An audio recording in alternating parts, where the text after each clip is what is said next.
In Year 5 and Year 3. When the pandemic upended schooling in 2020, corporate interests flooded the classroom like never before as private providers rushed to offer software. The impact is only now becoming clear. 4 million students and their families risked their data and secrets being used for lifelong profiles. In a range of areas, our law sets out special protections to keep young people safe. And so that means that companies that are really trying to exploit personal information of kids really need to be pushed back on very firmly. We're seeing the commercialisation of the Australian education system through the back door. The companies involved include Adobe, whose widely used video conferencing and screen sharing app, Adobe Connect, had access to kids' camera and audio and included code that meant phone numbers could have been collected. Google was granted the same access to Australian students by Adobe. The company was upfront about this. I think it is naive for a government to say, well, look, this is just a company that is, out of the goodness of its heart, offering us this very cheap product or service. I think it needs to ask some really searching questions. Yeah, like the companies can then refute it. And Chris Cooper works for an advocacy group called Reset Australia that pursues greater protections for children's data.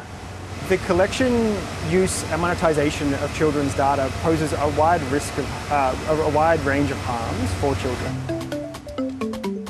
Minecraft is changing the way people learn already. Other companies explicitly promised to respect children's privacy, but were detected doing the opposite. To change the way we learn. They include global giant Microsoft's extremely popular Minecraft Education Edition. Its code allowed for the precise tracking of children, including the times they were at different locations, as well as allowing 7 external third parties, including Facebook, Google and Twitter, the same access. In a statement, Microsoft said it took the allegations seriously and was seeking more information to allow it to investigate. And it seems like it's really widely used in a lot of schools, which is why you wouldn't expect this to be happening. Today, Year 12 student Liam and Year 11 student Sophia are becoming the first in Australia to understand how they were targeted by the online marketing world. You definitely wouldn't get from any of this that they're going to be taking your data and using it to give to other companies so that they can find out what you're interested in. Definitely not. 730 was given access to a Human Rights Watch report and raw data on edtech companies, which was then investigated by 13 media organisations in 16 countries. They concluded 89% of edtech products risked children's privacy, often by allowing third parties access to students' data. I think it's really frightening when you realise that you are being watched all of the time and everything that you search up can be turned against you, and who knows if this data came into the wrong hands, what could happen. Do you feel that something was taken from you? Yeah, it's like when you're at school, you think that you're going to be safe. Yeah, I mean, it's pretty shocking. Like, when you're at school, you have the right to, feel protected and feel safe, and school ensures that you're protected and safe. So to have that going on, you don't expect it and you're not thinking about it. The students are already noticing the effects. Ads targeting Liam's basketball passion and Sophia's interest in literature. And it's really weird just to think about that you're just being tracked and a profile's being created about you. That's so strange. And once something's online, you talk about that digital footprint that it's always there, so you always have to be careful, and it makes you a bit nervous knowing that the companies have access to basically everything. It wasn't just the global tech giants. A successful company that began in New Zealand, Education Perfect Science, is also accused of breaching its own privacy policy, an accusation it denies. Welcome to Education Perfect. It was bought out by US-based private equity firm KKR last year. Corporate records show the Australian company licensing the software is called EPL Marketing, a telling name. Analysis of its website found multiple ad trackers and keystroke logging of students' unsaved work, which was exported in real time to another company in the US. The parents, teachers and students that are using that platform will have signed a privacy policy consent form that neglects to talk about the 11 or so trackers that the report identified.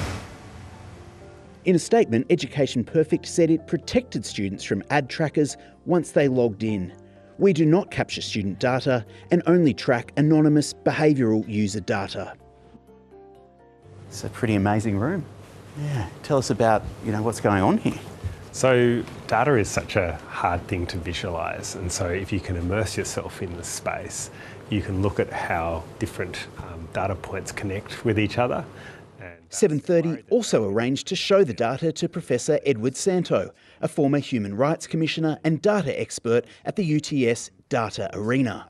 His firm view is it's not in the best interests of the child or their parents. So too often, companies beta test new experimental technology on vulnerable people, and kids are a perfect example of that. We need to make sure, especially in education, that that is not happening, that people are protecting kids in a place like the classroom. This didn't just happen in the first chaotic months of the pandemic. The international expose began in March 2021, about a year after remote learning began. In countries like Australia, where education's state-based, the investigation focused on the most populous states. So we've approached the ministers in New South Wales and Victoria to understand how students' data will be protected into the future. Victoria's Education Minister James Merlino said the products had been through a privacy assessment, but after being briefed by 7:30, he's ordered a review. Any misuse of sensitive student information is extremely concerning. We won't take any chances on the safety of our students, and I have asked the Department of Education and Training to undertake a review to ensure these tech companies are staying true to their privacy policies.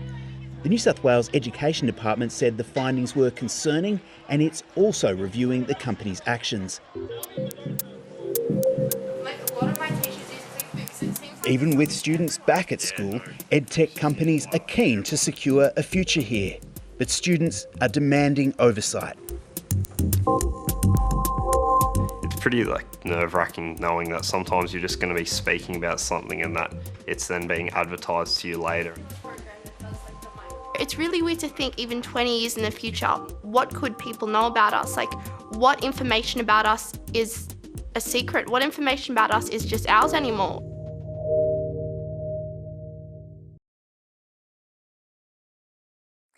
Hi, I'm Lee Sales. Thanks for watching this story. If you'd like to watch more of 7:30's stories, they are on the left of your screen. And tap on the button below to subscribe and get the latest from ABC News.